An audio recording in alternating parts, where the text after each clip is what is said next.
sure. Our namesake, Captain John Birch, was a Baptist missionary in China prior to America's involvement in World War II.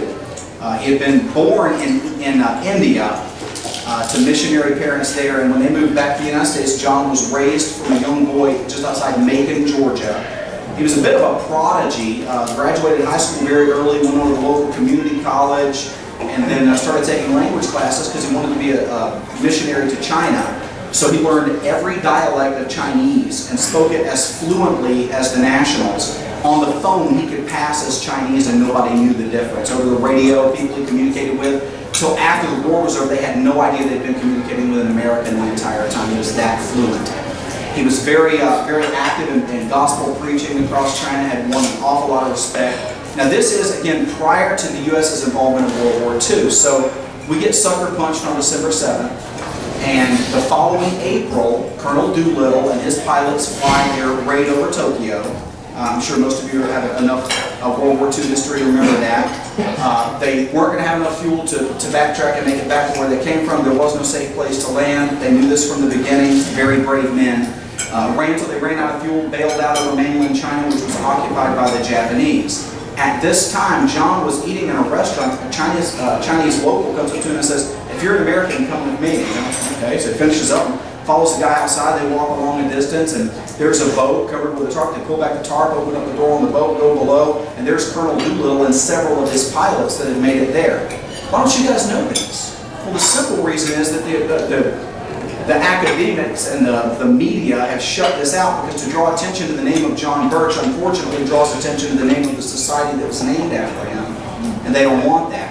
He was instrumental, and this is in the congressional record, everything I'm telling you, he was instrumental in leading Colonel Doolittle and all of his pilots out of China alive, smuggling them out using missionary alliances all across the country to get those guys out of China alive.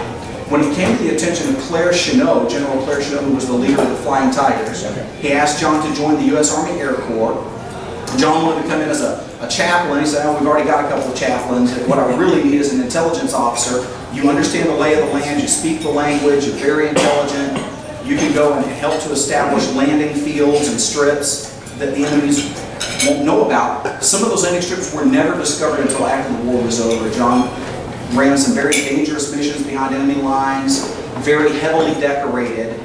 He was confused, though, because this was the point at which our State Department was telling the world that there were no communists in China.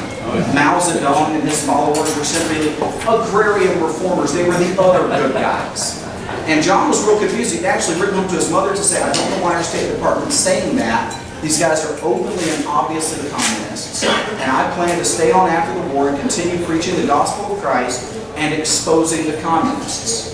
Well, he never got that opportunity. 10 days after the war was over, John was on a peaceful diplomatic mission across China to rendezvous with some of Chiang Kai-shek's forces. He was stopped at a railroad crossing by communist forces under the control of Mao Zedong and brutally murdered.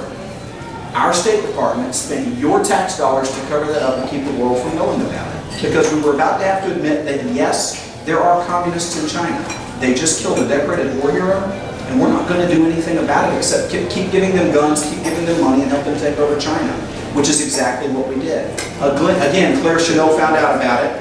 John's mother found out about it quite by providential mistake, and it eventually came to light. It was read in the congressional record, and when the founder of the John Birch Society, Robert Welch, read about this during all of his research, he considered John to be the first casualty of the Cold War between communism and capitalism. And again, you'd have to define capitalism.